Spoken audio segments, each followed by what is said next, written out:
जय श्री श्याम दोस्तों, आस्तिक कहानियों में आपका स्वागत है। आज हम आपको भक्तमाल में भगवान महावीर, जो कि भगवान का अवतार माने जाते हैं, उनकी कथा बताएंगे। जय श्री श्याम। आज से 2500 वर्ष पहले जब संसार हिंसा रूपी तपस से तड़प रहा था, अज्ञानता ने ज्ञान के सूर्य को ढक लिया था। हर स्थान पर बेजुबानों, पशुओं, घोड़ों, बैल, बकरे, भैंसे यज्ञों में भस्म किए जाने लगे। देवी देवताओं को प्रसन्न करने के लिए अपने मन की इच्छाओं को काबू करने की बजाय धर्म और ईमान के नाम पर मंदिरों के फर्श खून से रंगे जाने लगे, तो बैकुंठ में प्रभु का आसन डोल गया। जब जब भी संसार में अशांति बढ़ जाती है, तो कोई ना कोई अवतार संसार में जन्म लेता है। जब कंस के पाप बढ़े तो भगवान श्री कृष्ण प्रकट हुए। जब रावण के अत्याचारों ने संतों को दुखी करके रख दिया, तो भगवान श्री रामचंद्र का जन्म हुआ।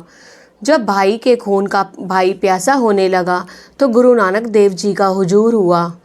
जब अत्याचारों की घटाएं चारों ओर फैलनी शुरू हो गई, तो मोहम्मद साहब संसार में आए। इसी प्रकार दुखी जीवों को दुख दूर करने के लिए हजरत मसीह से 526 वर्ष पूर्व चेत शुद्धि त्रिदोषी के शुभ दिन भगवान महावीर वर्धमान ज्ञात्र वंश क्षत्रियों के प्रमुख राज सिद्धार्थ और रानी प्रियकारिणी त्रिशाला के गर्भ से पुत्र रूप में उत्पन्न हुए।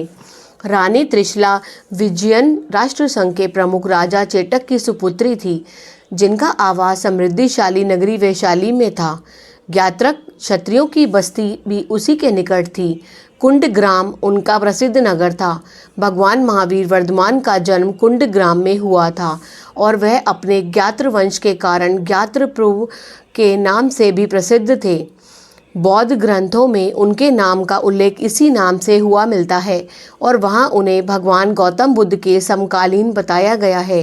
दूसरे शब्दों में कहें तो भगवान महावीर आज से लगभग 2500 वर्ष पहले इस धरातल को पवित्र करते थे और वह क्षत्रिय राजपुत्र थे।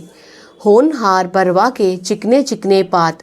जितने अवतार पैगंबर, रसूल और गुरु संसार में आए, किसी के भी जीवन चरित्र को उठाकर देख लीजिए, वे सब बचपन में ही बहादुर, बुद्धिमान, आत्मकल्याणी होते हैं, जिसे संसार देखकर यह सोचने लगता है कि वे दुनिया को दुखों से एक दिन जरूर ही मुक्ति दिलाएंगे।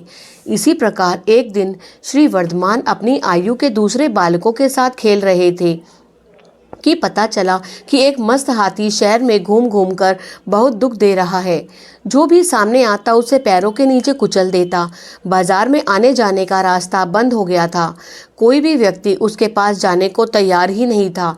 श्री वर्धमान जी ने जनता का यह दुख देखा न गया। वह स्वयं हाथी के पास चले गए और उसको पुचकारा और सूंड पकड़कर उसके ऊपर चढ़ गए और अपनी वीरता से उसे काबू में कर लिया। जनता ने उनकी जय जयकार करी। आपकी वीरता सुनकर एक बार एक देव परीक्षा हेतु एक बड़ा सांप बनकर आया और श्री वर्धमान पर हल्ला बोला। यह देखकर सब लोग डर के मारे दूर भाग गए। आप हिम्मत से वहां पर ही बैठे रहे, बिना घबराए उसे पकड़ लिया और उसके साथ खेलने लगे। वर्धमान नाम होते हुए भी इस वीरता के कारण जनता आपको वीर अथवा महावीर, अतिवीर नामों से पुकारने लगी। जैसा कि मोक्षगामी शरीरों के विचार होते हैं, बचपन से ही महावीर का मन त्याग और वैराग्य की ओर मुड़ गया। 8 वर्ष की आयु में ही उन्होंने श्रावक व्रत धारण किया। भगवान महावीर के विषय में कहा गया है कि वे जन्म से ही महापुरुष के 1008 लक्षणों से संयुक्त सुंदर शरीर के धारी थे। उनके शरीर की आकृति और शोभा अपूर्व थी। उन्होंने अपने पूर्व जन्मों में इतना विशेष पुण्य उपार्जन किया था कि उनका शरीर बिल्कुल विशुद्ध, मल मूत्र आदि की बाधाओं से रहित था। प्रत्युत उनके शरीर से हर समय एक अच्छी सुगंध निकलती रहती थी। उनके शरीर का रुधिर दुग्धवत था। उनका पराक्रम अतुल था और शरीर में क्षति पहुंचाना असंभव था। इस प्रकार जब यह सुंदर सुभग शरीर के धारी राजकुमार युवावस्था को प्राप्त हुए, तो उनके माता पिता को उनके पाणी ग्रहण कराने की सुध आई। राजा शुद्धोधन अपने पुत्र का विवाह करा देने में बड़े व्यग्र थे, क्योंकि उनको भय था कि कहीं वैराग्य उनके पुत्र के कोमल हृदय पर अपना प्रभाव न जमा ले। देश देशांतरों के राजागण अपनी कन्याओं को भगवान के साथ परिणवाना करवाना चाहते थे।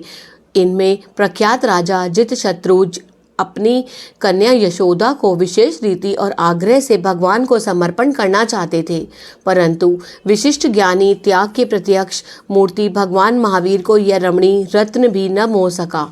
उन्होंने संसार के कल्याण के लिए अपना सर्वस्व त्याग करने की परमावश्यक समझा। माता पिता ने बहुत समझाया, परंतु वैराग्य का गाढ़ा रंग जिसके हृदय पर चढ़ गया हो, फिर वह उतारे नहीं उतरता। भगवान महावीर ने विवाह करना अस्वीकार कर दिया। उन्होंने उस समय के राजोन्मत्त युवा राजकुमारों और आजीविकों तथा ब्राह्मण क्षत्रियों जैसे साधुओं को मानो पूर्ण ब्रह्मचर्य का महत्व हृदयंगम कराया।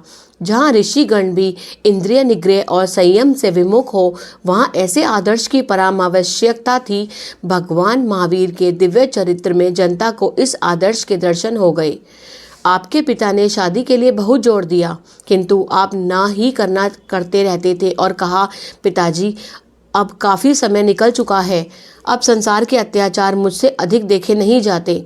जब राजे राज्य प्राप्ति के लिए अपने भाइयों को मारने के चक्कर में रहते हैं, तो क्या मैं मोक्ष प्राप्ति के लिए कर्म रूपी वैरियों से लड़ाई ना करूं?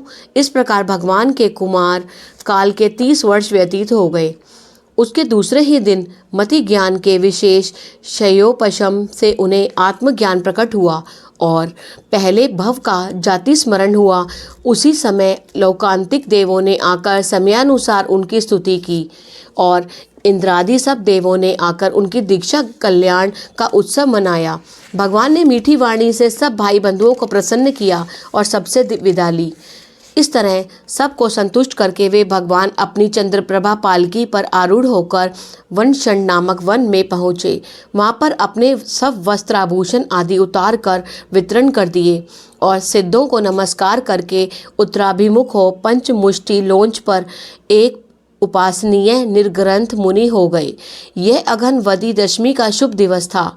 भगवान महावीर ने निर्ग्रंथ मुनि का दिगंबरीय नग्न दीक्षा ग्रहण की थी। न केवल भगवान महावीर और ऋषभ देव जी ने ही इस नग्नावस्था को धारण किया था, अपितु प्रत्येक तीर्थंकर ने अपने मुनि जीवन में इस परिचय को सहन किया था। आपकी दीक्षा लेने की खबर जब आपकी माता महारानी त्रिशला देवी को लगी, तो उन्होंने अपने पुत्र को जाकर समझाया कि तुम फकीरी और नग्न रहने का दुख भोगने के लिए संसार में नहीं आए हो। नरम नरम गदेलों पर सोने वाला शरीर पथरीली और ऊंची नीची धरती पर सोकर दुख नहीं सहार सकता। तो आप बोले।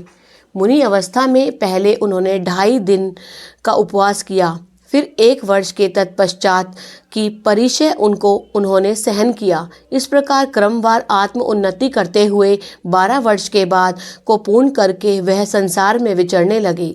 वैशाख सुदी दशमी के दिन वे जृंभक ग्राम के एक बाहर ऋजुकूला नदी के वाम तट पर एक साल वृक्ष के नीचे विराजमान हुए। वहाँ वह ज्ञान ध्यान में लीन हुए। समय मध्याह्न का हो गया था। सूर्य अपने प्रचंड प्रकाश से तनिक स्खलित हो चुके थे। उसी समय इन महावीर भगवान को दिव्य केवल ज्ञान की प्राप्ति हुई। भगवान महावीर उस स्वर्ण अवसर पर केवल ज्ञानी हो गए। तीनों लोकों की चराचर वस्तुएं उनके ज्ञान नेत्रों में झलकने लगी। वे सर्वज्ञ हो गए, त्रिलोक वंदनीय बन गए। बीच बीच में देवों ने उनकी परीक्षा हेतु उन्हें दुख भी दिया, पर उन्होंने सब दुख प्रसन्नता से झेले। एक बार सायकी रुद्र ने अपने आप को ध्यान की परख के लिए आपको बड़ा दुख किया, और किंतु आप अपने धर्म से ना डिगे। सुमरु पर्वत की तरह निर्जीवों की भांति ध्यान समाधि में बैठे रहे। वर्षा बिना थमे हुई, कड़ाके की सर्दी ने पूरी तरह से आपकी परीक्षा ली। सूर्य की गर्मी ने भी अपना विशेष जोर लगाया, किंतु संसारी समुद्र की कर्म रूपी लहरें आपके ध्यान रूपी पर्वत को अपने स्थान से ना डिगा सकी। इस प्रकार 12 वर्ष की आयु में आपने इस प्रकार केवल्य ज्ञान प्राप्त किया। फिर 30 वर्ष तक उन्होंने घूम घूम कर देश विदेश में हिंसा और जीव बलिदान को बंद कराने, आपस में प्रेम भाव से रहने का उपदेश दिया। मनुष्य तो मनुष्य थे, पंछी और चौपाए भी आपकी शरण में आकर धर्म उपदेश सुनने लगे। उस समय संसार में चारों ओर हिंसा का हाहाकार जोरों पर था। भाई के खून के भाई प्यासे थे। धर्म के नाम पर मंदिरों के पवित्र फर्श निर्दोषों के खून से लाल किए जाते थे। प्रेम और प्यार का कहीं नाम भी न था।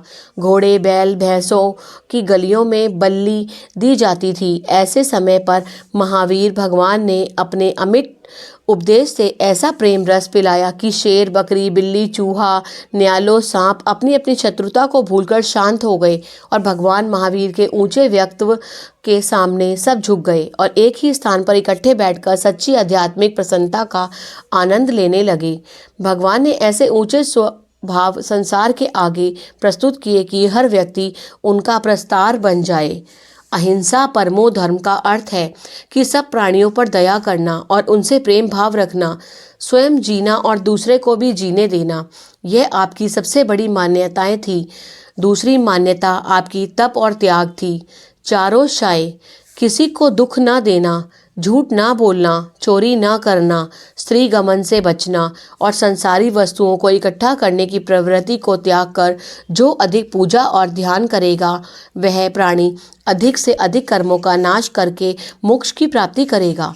इसी प्रकार केवल्य ज्ञान के 30 वर्ष बाद इसी तरह की ऊंची बातें लोगों को समझाकर और अहिंसा परमो धर्म का उपदेश देकर महावीर स्वामी ने एक बार फिर प्रेम से सबको गले मिलवाया और अंत में 42 वर्ष की आयु में कार्तिक बदी 14 के दिन आपने पावापुर जो कि बिहार प्रांत में है वहाँ निर्वाण मोक्ष की प्राप्ति किया। इस प्रकार उस दिव्य अवसर के अनुसार आज तक यह दीपोत्सव का त्योहार चला आ रहा है। भगवान महावीर के परम श्रेष्ठ लाभ की पुण्य स्मृति और पवित्रता इस त्योहार में गर्भित है। भगवान महावीर के दर्शन साक्षात परमात्मा रूप में होते हैं। वस्तुतः उनका यह जीवन अनुपम था। भगवान महावीर को हम कोटि कोटि प्रणाम करते हैं। जय श्री श्याम। अगर आपको ये अध्याय अच्छा लगा, यह कथा अच्छी लगी तो कृपया कर इसे लाइक कीजिए और अधिक से अधिक शेयर कीजिए ताकि यह लाभ अत्यंत लोगों को प्राप्त हो सके और आगे भी हम अच्छी अच्छी कथाएं आपको इसी प्रकार सच्ची सुना सकें। जय श्री श्याम।